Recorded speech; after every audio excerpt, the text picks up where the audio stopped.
Bom dia, estamos aqui ao vivo nos estúdios da OTV com mais uma edição do Urban View, um olhar sobre as cidades, programa que é uma produção da Urban Systems, que tem a apresentação minha, Gilberto Brant, e hoje a gente tem aqui a participação da Juliana, que está substituindo o Caetano Garcia, que está de merecidas férias. A Juliana está aqui no chat, está aguardando a participação de vocês, Juliana. Bom dia, Gilberto, bom dia a todos que estão nos assistindo. Só lembrando, as duas formas de vocês participarem com a gente aqui do programa são ou pelo chat ou pelo nosso Twitter, que é o @urban_systems. Eu já estou aqui online, esperando as perguntas e os comentários de vocês.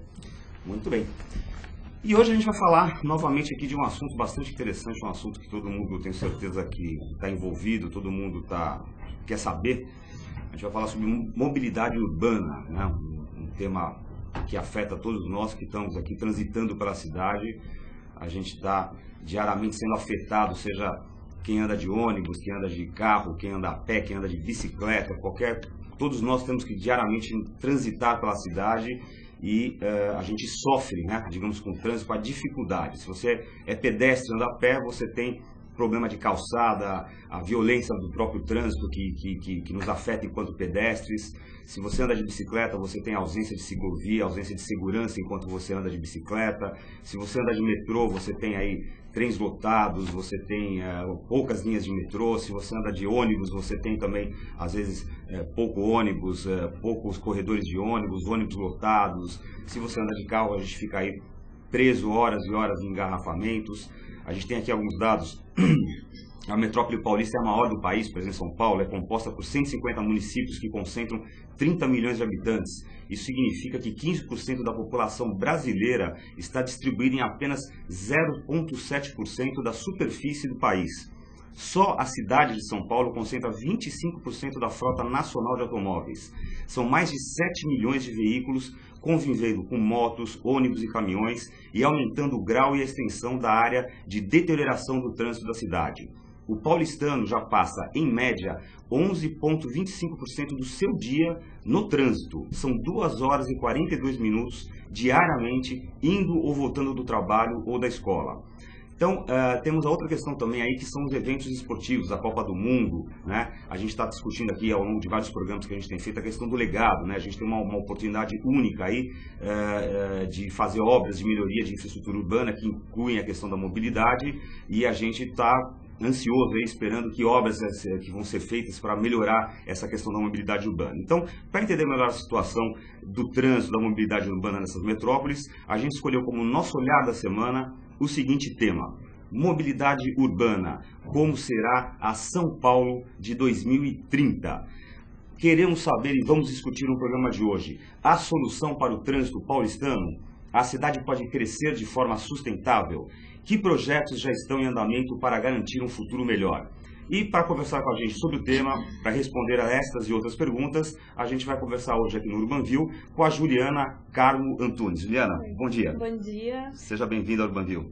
Obrigada, obrigada pelo convite, obrigada pela oportunidade da gente. A gente que agradece por você aceitar aqui o nosso convite. Discutir um tema que afeta todos nós aqui no nosso dia a dia.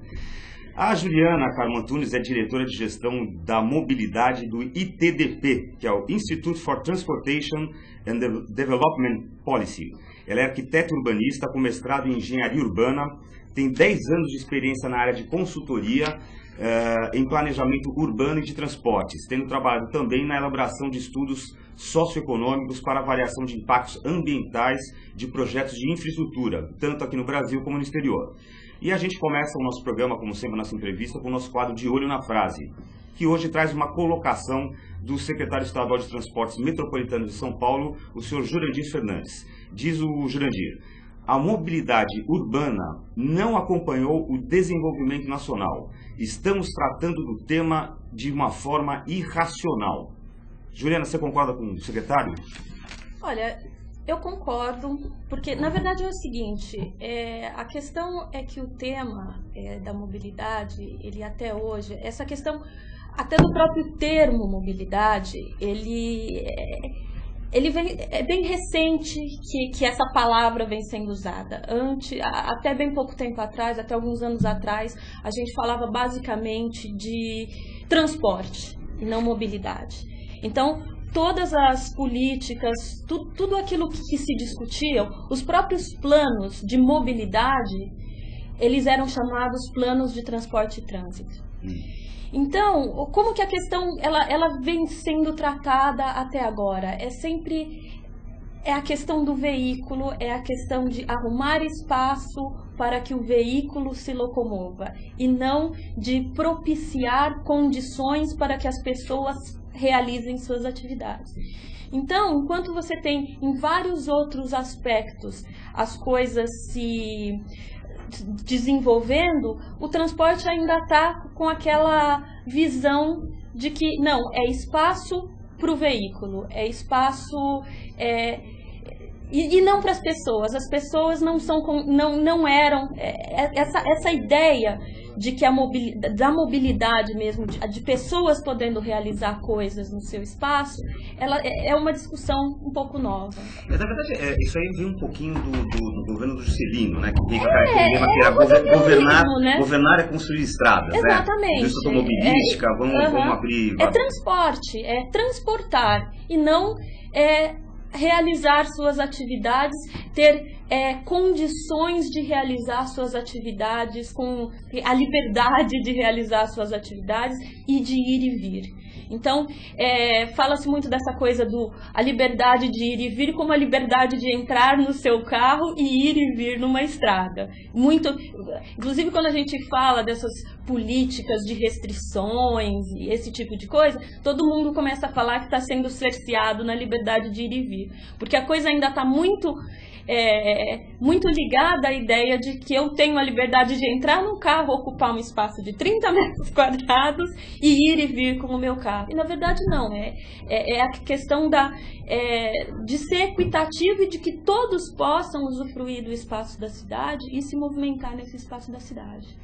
Entendeu? Agora, uma curiosidade, eu pessoalmente acredito hoje que a questão da qualidade de vida está muito ligado ao quanto menos você consegue se deslocar, numa cidade como São Paulo, né? Sim. Eu, por exemplo, fico particularmente feliz quando eu consigo realizar tudo próximo à minha casa, etc e tal. Isso é outra questão. E a gente vê hoje, né, as cenas nos telejornais aí no final do dia, já virou rotina ver aquela cena da Marginal totalmente parada. A cidade está cada vez mais travada. A pergunta que eu quero fazer para vocês, nós vamos parar?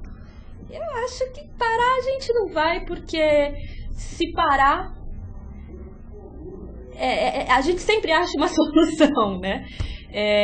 Mas as soluções precisam... Porque se continuar nessa tendência, a tendência é parar. Mas eu acho que já estão começando... A sociedade já está começando a perceber que precisa fazer alguma coisa. Tá, então eu quero que você conte, como especialista no assunto, quais são as soluções, acho que vou dividir essa pergunta em duas etapas. As soluções que você, como especialista, julga adequadas para resolver esse nó, e a pergunta a você também, quais são as soluções que estão sendo debatidas pelo poder público, aí eu pergunto prefeitura, governo do Estado de São Paulo, governo federal, etc., o que está sendo realmente efetivamente debatido e feito. Então, assim, uma é a tua visão, quer dizer, o que você julga como profissional que deveria ser feito, e outra coisa que está realmente sendo debatida. Por exemplo, se fala muito em VLT, né, que são aqueles veículos leves sobre trilho, fala-se sobre metrô, expansão do metrô, pedágio urbano, aumento de ciclovias, né, tem uma série de soluções aí que se debate, que se fala. Então, eu queria ver a tua colocação como profissional, na tua visão profissional, o que deveria ser feito e o que efetivamente está sendo feito. Então, a questão é a seguinte, você mesmo falou que tem várias coisas sendo discutidas. E, na verdade, essas coisas elas têm que ser discutidas em conjunto. Eu não posso... o grande erro que eu vejo, não é um erro, mas é um equívoco. Você está sempre falando o VLT é a solução, o metrô é a solução, a ciclovia é a solução, mas nada se faz de forma isolada. A ideia é que se tenha que fazer investimentos em várias frentes. Você não se pode resolver uma coisa de cada vez, as coisas têm que ser em várias frentes. O transporte ele tem que ser integrado, todos os modos, e a questão da mobilidade, ela inclui todos os modos, ela não inclui uma modalidade só de transporte. Então,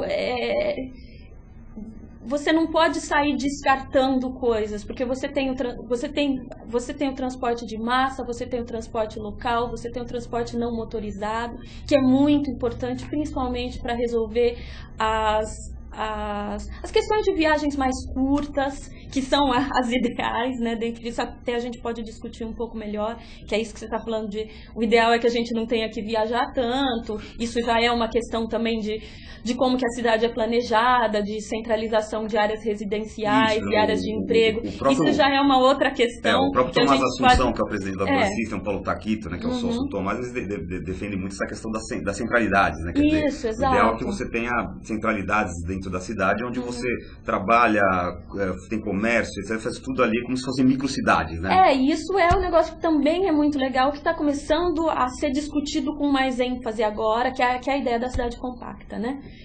Que a gente pode até discutir, mas deixa eu responder essa pergunta. Então, o que eu acredito é que as soluções, elas têm que ser conjuntas sempre.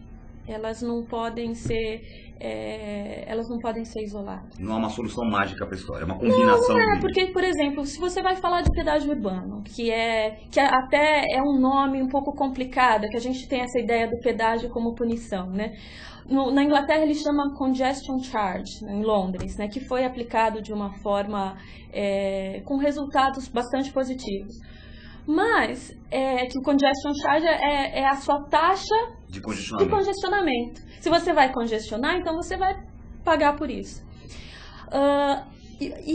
E a questão é a seguinte, se você vai fazer isso, você tem que ter alguma coisa em troca, porque muitas vezes a gente usa o carro, porque a gente sai condenando o uso do carro, porque congestiona, porque é poluente, porque... Agora, para determinadas coisas, vai tentar sair na rua e fazer as coisas que você tem que fazer. Você não tem alternativa.